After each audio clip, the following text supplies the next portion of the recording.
Bueno, Gracias, padre.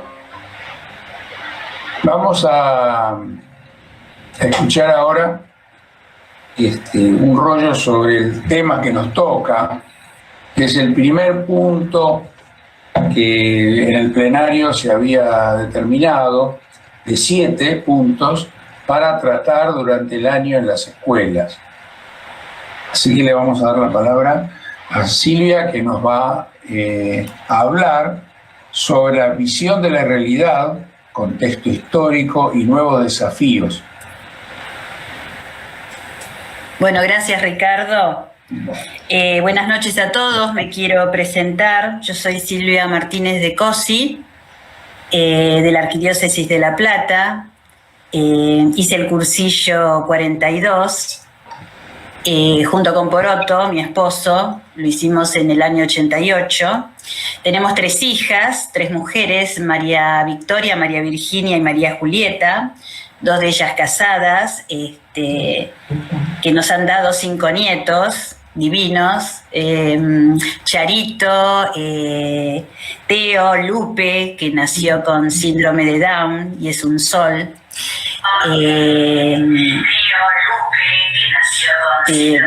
Perdón, por otro pagar porque se escucha acá también. Después Nina y Paz. Así que son nuestros tesoritos con los cuales disfrutamos, ahora un poco menos en este tiempo de pandemia, pero realmente son un regalo de Dios. Y yo soy una enamorada del movimiento de cursillos y siempre que puedo participar y compartir con los hermanos, con los amigos, conocer más e ir aprendiendo y creciendo. Por eso me gustan mucho estos encuentros, ¿no? El padre Daniel habló de encuentros, bueno, hoy vamos a hablar mucho de encuentros. Bueno, para llegar a la realidad de hoy, en este rollito vamos a pasar primero por la época de Jesús, y por la época de los años 40, en donde, así someramente, en donde nace el movimiento de cursillos. Y vamos a ver las similitudes y las diferencias que hay en estas épocas, que ustedes también las conocen, pero bueno, vamos a refrescarlas un poquito, para llegar a la actualidad, a nuestra actualidad y los desafíos que presenta. Vamos a ir un poquito... y con este rollito yo quería primero invitarlos a todos a no solamente escucharlo, sino a meternos adentro de cada uno, a ir rumiándolo y ver qué es lo que el Espíritu nos sopla a cada uno en nuestro interior. Hagamos esa ejercitación. Los invito a hacerlo. Yo también la hice cuando hice el rollo y lo voy a hacer junto con ustedes en este momento. Comenzamos con la época de Jesús. El tiempo de Jesús fue una época, diríamos, la más crítica del pueblo judío, porque la Palestina había caído en poder de los romanos, había sido declarada una provincia romana, y los judíos no aceptaban esa dominación de Roma, que los tenía esclavizados y les exigía el pago de impuestos muy injustos por medio de los recaudadores y publicanos, ¿no? Era un momento de muchas revueltas, mucha movilización, muchos encontronazos, violencia, y al mismo tiempo el pueblo estaba expectante porque esperaba la llegada de un Mesías liberador político. Y bueno, este tiempo coincidía con la presencia de Jesús, que había comenzado su vida pública, quien irremediablemente se verá envuelto en un proceso religioso político que culminará, como todos sabemos, con su crucifixión y acusado de sedición. ¿Qué personajes había en este tiempo de Jesús? Estaban los sacerdotes, que eran conductores de la religión del pueblo, era una casta cerrada, dirigidos por el sumo sacerdote, que era una figura clave, muy mezclada con la política. Estaba el Consejo del Sanedrín, que era el Tribunal Supremo de Justicia, pero no podía sentenciar a muerte. Por eso fue que a Jesús lo llevaron frente a Pilatos, porque ellos no lo podían condenar a muerte. Y a nivel político encontrábamos 4 partidos. Uno eran los fariseos, que eran instruidos, los cumplidores de la ley, de las normas, y que dejaban en el pueblo, daban al pueblo una infinidad de prácticas, de ritos, que muchas veces ocultaban una gran hipocresía, ¿no? Algo denunciado por Jesús. Jesús fue muy duro con ellos.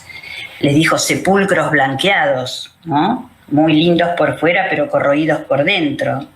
Algo muy, muy duro. Y estos fariseos eran enemigos tanto de los romanos como del rey Herodes. Después estaban los saduceos, que era el partido de los sacerdotes y seglares aristocráticos y terratenientes, dueños del poder, y tenían con Roma un pacto conciliatorio para evitar la insurrección, ¿no? Los herodianos, que era otro partido político, que eran los amigos y partidarios de los reyes de la línea de Herodes, opuestos también a toda sublevación contra Roma, porque no les convenía. Y después estaban los celotes, que era un movimiento de resistencia armada contra los romanos que actuaban en la clandestinidad en forma de guerrillas. Es decir, que vemos todo una situación muy agrietada, con personajes de mucho poder, y vemos que Jesús tenía aquí una situación muy delicada con este panorama político. Había otros grupos como los esenios, que eran unos monjes judíos que estaban en el Qumran, los samaritanos, que eran mezcla de judíos y paganos, y ellos adoraban en el monte Garizim, que también esperaban un Mesías. Tanto judíos y samaritanos se odiaban mutuamente. Acuérdense del pasaje de la samaritana con Jesús en el pozo, ¿no? Cuando Jesús le pide agua y ella se asombra cómo un judío le pedía a una samaritana agua. Y estaban los gentiles, que no eran judíos de origen y eran los alejados, los despreciados, los odiados por ser idólatras. Y fíjense, no tenían acceso a la salvación. Ya eran como que estaban perdidos. O sea que este era el contexto histórico en el cual vivió Jesús. Ahora, ¿qué hizo Jesús en esta realidad? ¿Cuáles fueron sus actitudes? Vamos a ir de a poquito diciendo cómo se movía en esta realidad en ese tiempo histórico. Él se situó más allá del lenguaje convencional socio-religioso de su época. No fue ni argumentativo ni normativo, no tuvo un discurso doctrinal, no fue ni un orador clásico ni un filósofo. Se liberó de todo formalismo, se amoldó a la forma de pensar de su ambiente, ¿no? Se abajó. Empezó a conocer a las personas de su ambiente.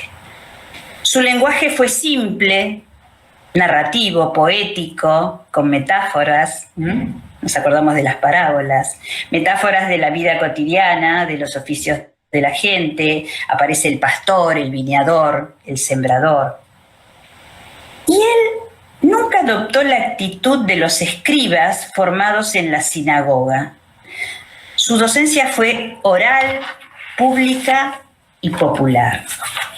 Nunca fue impositivo, ni buscó la sumisión pasiva. Respetaba la libertad de todas las personas. Él invitaba. Si tú quieres, invitaba a todos. No optó por ser un comunicador complaciente. No dijo lo que querían escuchar. No era políticamente correcto. No se dejó sobornar ni influenciar. Habló tanto a las multitudes como en forma individual. Nos acordamos de Nicodemo, el encuentro con la samaritana, Zaqueo. Tuvo cercanía con todos. con todos. Buscaba el encuentro con los fariseos, con los celotes, con los miembros del Sanedrín y sobre todo con los segregados del sistema, los pecadores públicos, los leprosos, las viudas, los extranjeros, los niños. Tenía una actitud integradora e inclusiva, una actitud amical. Se ponía en el lugar del otro, tenía una gran empatía.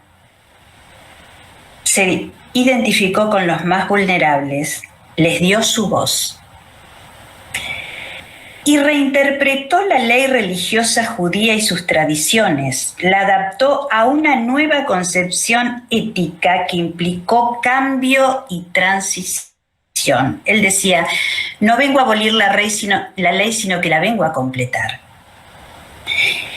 Y nombró a Dios, ese Dios que era el Dios de los ejércitos, lo nombró con un lenguaje tierno, afectivo, familiar. Abba, papá, papito. Fue un revolucionario no de estructuras, sino de conciencia, porque Jesús siempre se dirigía a la persona, al corazón de la persona. Y él era su propio anuncio, él era el evangelio viviente. Estas son algunas de sus actitudes que las vamos a tomar nuevamente después en el rollo, cuando hablemos de nuestra realidad. Ahora vayamos en un vuelo así de pájaro un poco rápidamente a los históricos años 40, en donde nace nuestro querido movimiento de cursillos. Encontramos una España que ya había terminado la guerra civil española, dejando un caos total, 500.000 personas muertas, un montón de desaparecidos, un país devastado, dividido por sus posiciones ideológicas, dejando muchas secuelas, odios, rencores, entre los amigos, entre las mismas familias, entre los vecinos. Al subir el nuevo régimen, ¿se acuerdan que perdieron los republicanos y suben al poder los tradicionalistas monárquicos con Franco? Y él le otorga a la iglesia, que había sido perseguida en los tiempos anteriores con los republicanos, un gran poder e influencia. ¿Cómo era la iglesia en esta realidad de los años 40? Había muchos bautizados, la mayoría de los católicos practicaba su religión en forma rutinaria, convencional, un cristianismo del rito, sin nervio, sin vida. Había muchos catequizados, pero pocos convertidos y convencidos. Un cristianismo de piel hacia afuera. Faltaba el paso de la piel al corazón. Y en Mallorca, en la isla de Mallorca, los jóvenes católicos estaban en dos tipos de estructuras y ambientes que estaban incomunicados entre sí, ¿no? Por un lado estaban los jóvenes de clase social o económica alta, que habían estudiado en colegios privados y religiosos, y se sentían llamados a ocupar puestos de relevancia social en este nuevo régimen político. Y después estaban los jóvenes de clase media, baja, sobre todo rural, que hacían sus prácticas religiosas en torno a las parroquias y que en ese tiempo se estaba articulando a nivel diocesano y nacional a través de la Acción Católica creada por Pío XI. Y después se encontraba la clase trabajadora urbana, que eran los vencidos de la guerra, ¿no? Que eran anticlericales y anticristianos. Y en esa clase media, en el segundo grupo del que les hablé, se hallaba Eduardo Bonín, un joven inquieto, que le gustaba mucho leer, que le interesaba mucho crecer y conocer y relacionarse con las personas. Él se educó en un ambiente de fe católica profunda y de forma aislada, con profesores particulares en la casa, porque así, él y sus hermanos, ¿no? Así los padres se aseguraban que tanto el aprendizaje y el ambiente de sus hijos fueran conforme con el pensamiento de la Iglesia. Y en ese tiempo, cuando él ya era un muchachito, el Espíritu Santo estaba buscando para ver si ese cristianismo o si esa sociedad que estaba de espaldas a Dios podía cambiar, ¿no? Así como el Espíritu encontró un corazón abierto en la Edad Media con Francisco de Asís, o en el siglo pasado con Teresa de Calcuta, el Espíritu encontró en Eduardo un corazón abierto y un instrumento para concretar su obra. Y hubo dos acontecimientos providenciales que le marcaron a él el camino que tenía que seguir. Uno fue cuando le toca hacer el servicio militar, que ahí se encuentra con dos realidades completamente distintas. Una era la realidad a través del contacto directo con los soldados del cuartel, muchachos que pertenecían a distintas clases sociales, a distintos ambientes de su época, y la otra realidad era la que él siempre había vivido, de los ambientes religiosos. Entonces, ¿qué ve? Ve que muchos de esos jóvenes tenían ideales completamente distintos a los suyos, ¿no? Que habían sido su norte y guía, personas alejadas. Y entonces él se preguntaba, ¿qué les pasa? ¿Les pesa la ley? ¿Desconocen la doctrina? ¿Por qué actúan así? Pero sin embargo, a pesar de los ambientes descristianizados y hostiles en donde vivían estos jóvenes, vio que conservaban una serie de valores y comportamientos evangélicos, incluso, dice él, a veces más cristianos que los de otras personas con las cuales él se relacionaba en los ambientes piadosos. ¿Y qué valores tenían estos muchachos? Repudio a la falsedad y a la hipocresía, un gran sentido y capacidad de la amistad, una alegría no fingida, sinceridad. Entonces ahí él se dio cuenta que no los podía considerar a estas personas como su educación le había transmitido, como que eran los otros, ¿no? Sus potenciales enemigos. Y eso le daba vuelta y llegó a la conclusión que era urgente llevar el mensaje de Cristo a estos hombres comunes de los cuarteles, porque a ellos también Dios les amaba. Entonces se empezó a relacionar de tú a tú. Comenzó a ver qué pensaba el joven estudiante, el joven soldado, el joven obrero, por qué pensaba y sentía, por qué pensaba lo que pensaba y sentía lo que sentía, por qué, qué era lo que le pasaba con respecto a la religión y con respecto a Dios. Es decir, él los iba conociendo y se iba haciendo amigo, ¿no? Porque tenía una gran capacidad de amistad. Y llegó a la conclusión que en el fondo, en la esencia, todas las personas, en lo más profundo, somos todas iguales.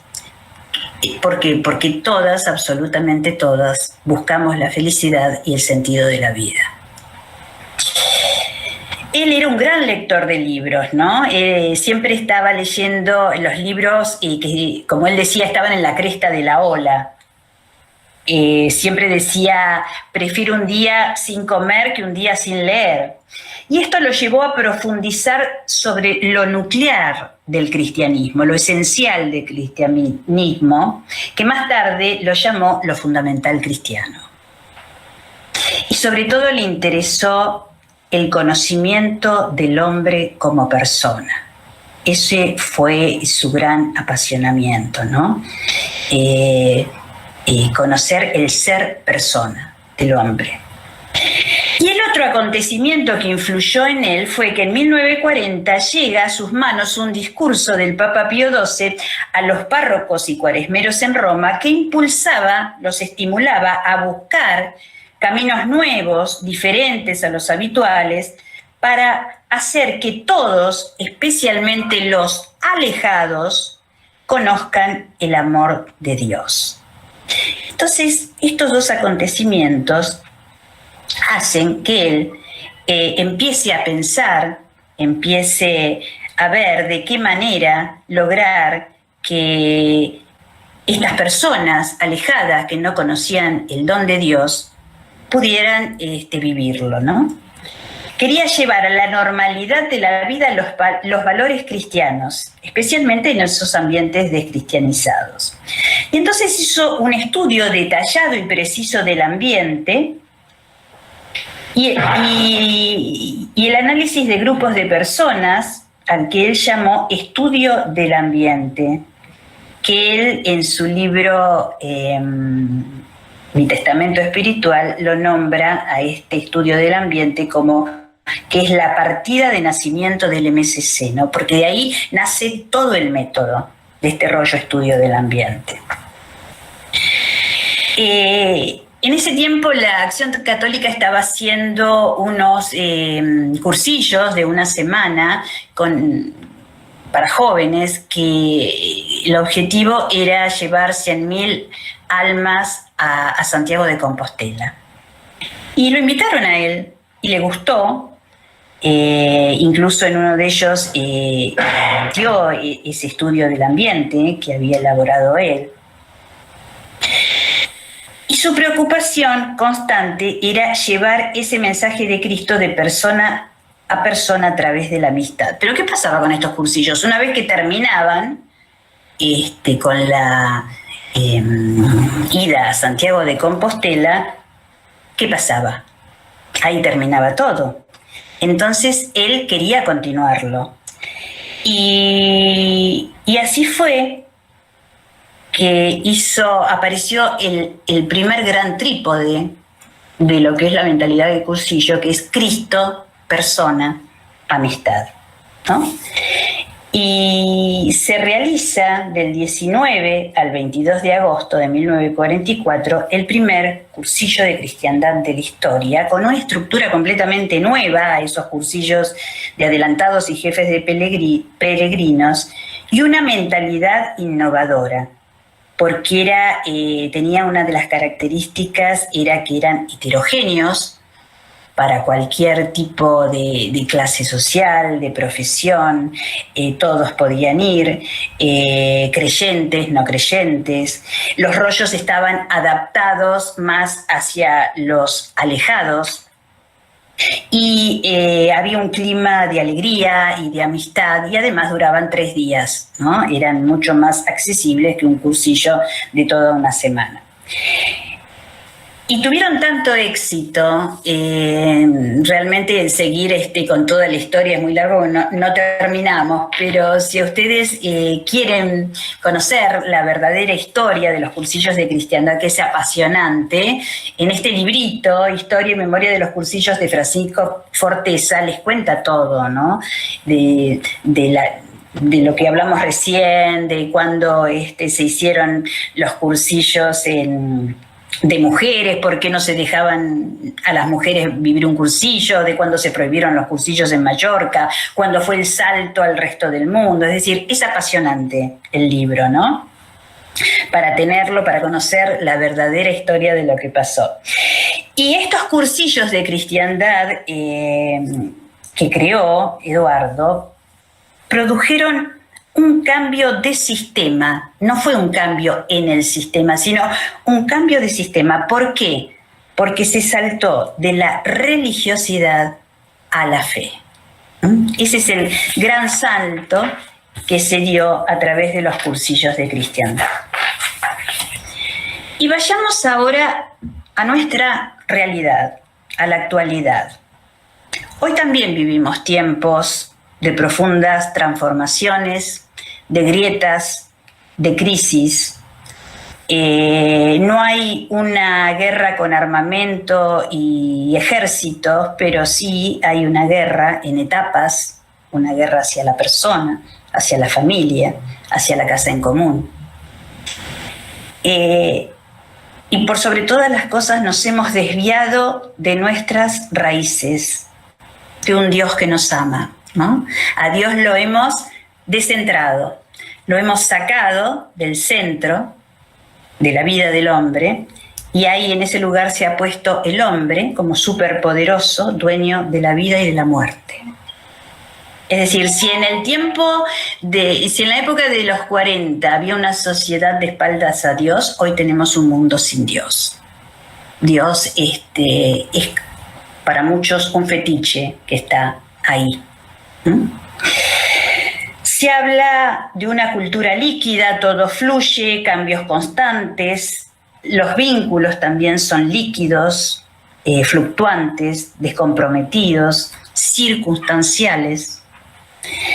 Se promulga al hombre el acontecimiento frívolo para que disfrute y se olvide de meterse adentro de sí mismo y de buscarse y de buscar cuál es la verdadera felicidad y el sentido de la vida.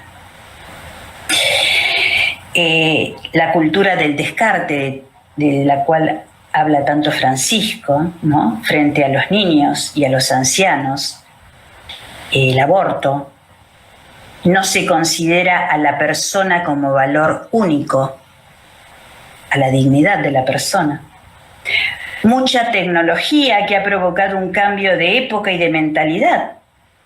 Se ha convertido en un nuevo paradigma, una nueva manera de ver el mundo y una nueva manera de relacionarnos a partir de la virtualidad. Justo ayer estábamos hablando con un amigo que los nietos son los que de 6 y 5 años que nos enseñan a usar el teléfono y la computadora y todos los botoncitos. Bueno, ellos han nacido en esta época.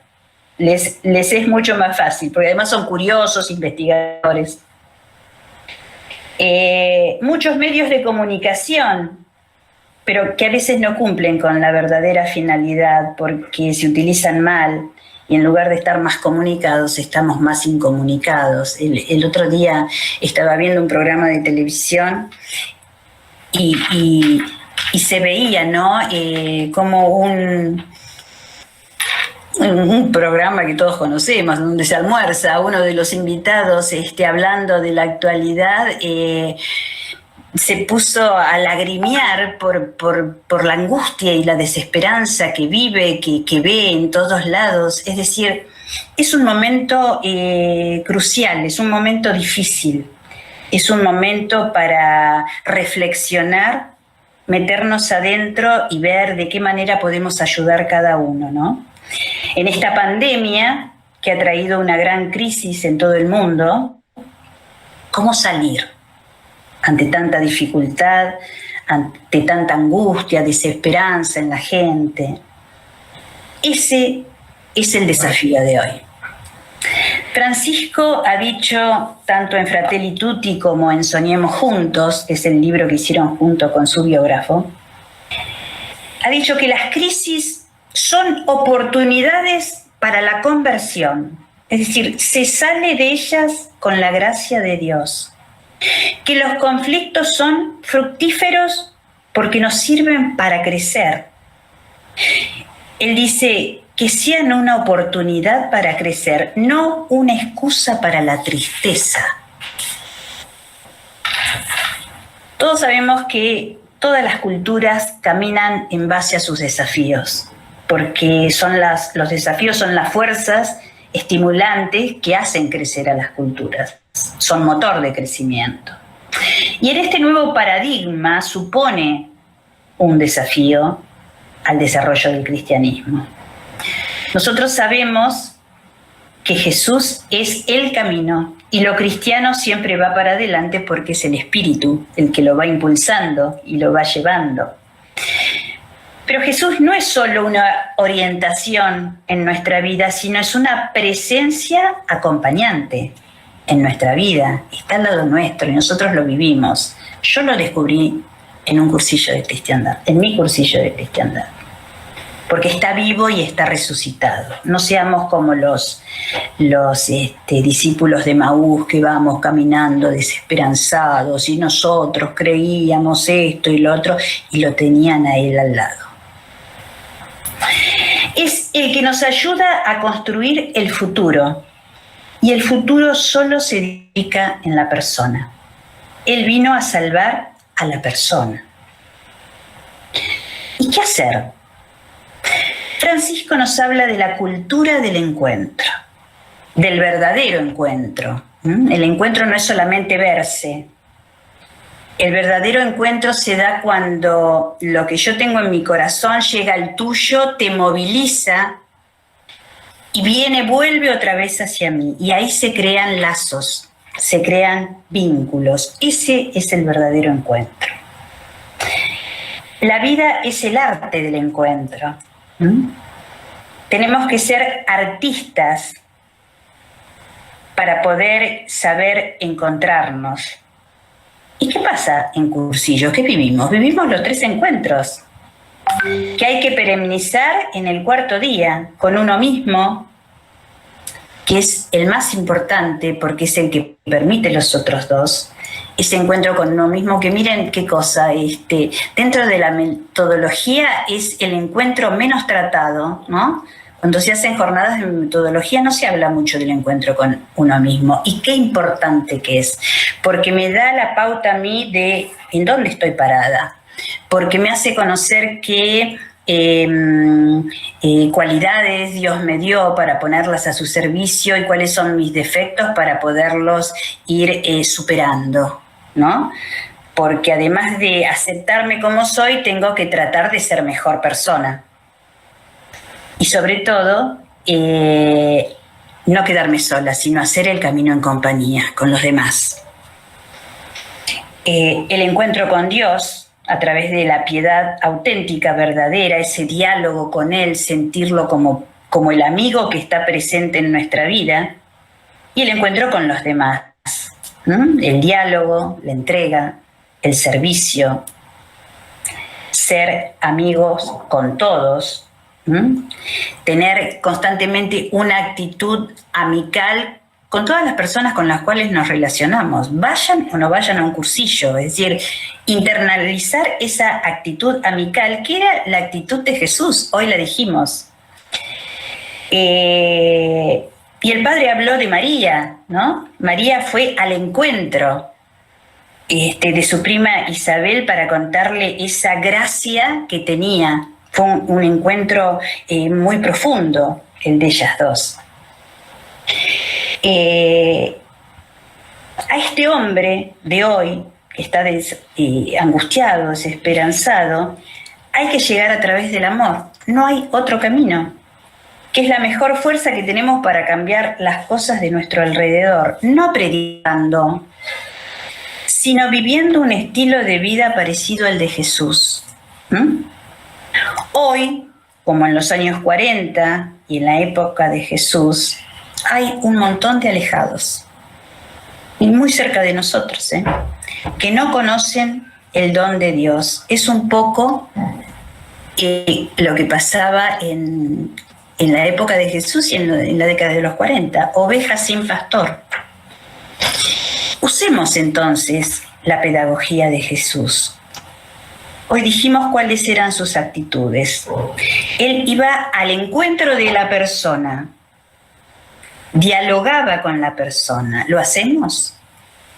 Nos acercamos, nos miramos. Hoy cuesta más porque estamos más aislados. Pero bueno, tenemos estos instrumentos que no son lo ideal, pero es lo que tenemos.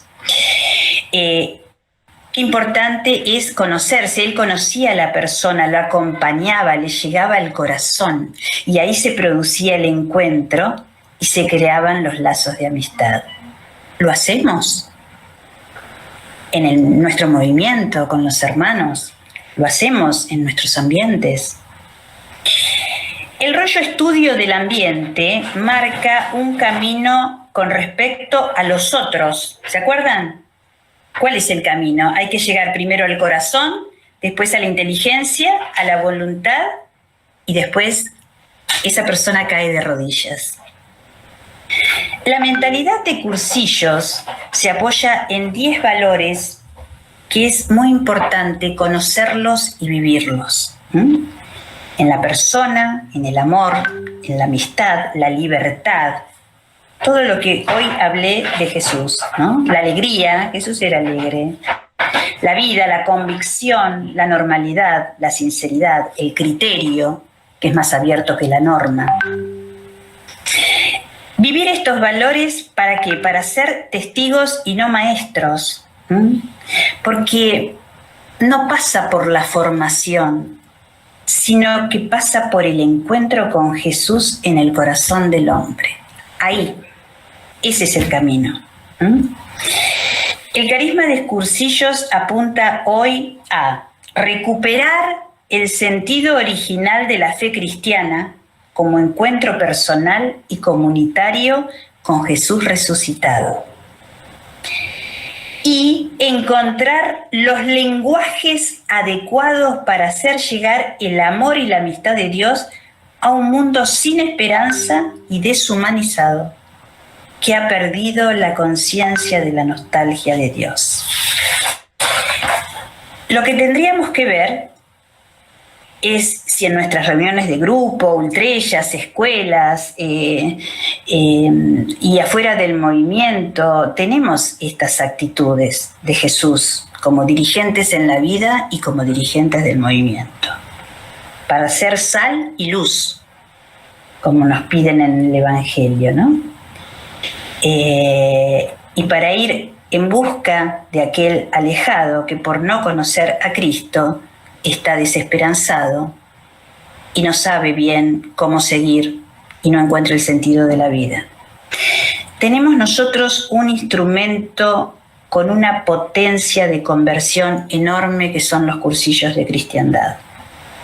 El Espíritu Santo los inspiró y toda su fuerza reside en ese soplo fundacional que todavía no se ha desarrollado con toda la potencia que tiene, en su totalidad. Y tanto se ha desvirtuado, tanto se ha desvirtuado.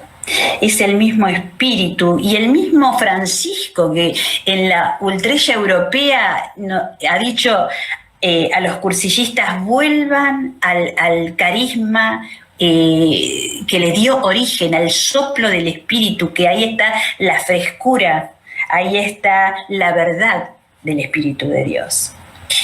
Vivir la mentalidad fundacional es lo que hoy está pidiendo Francisco. Miren, en sus encíclicas, ¿qué pide?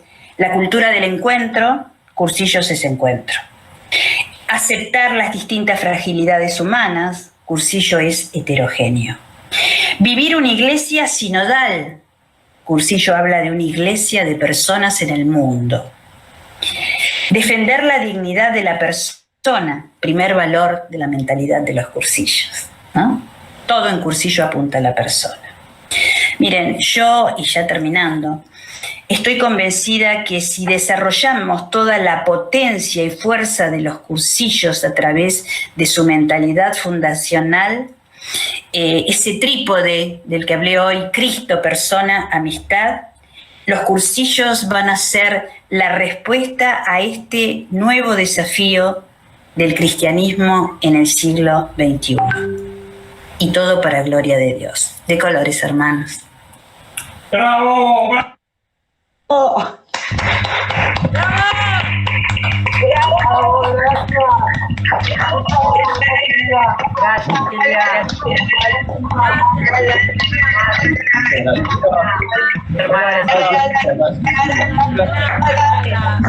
Muy buena.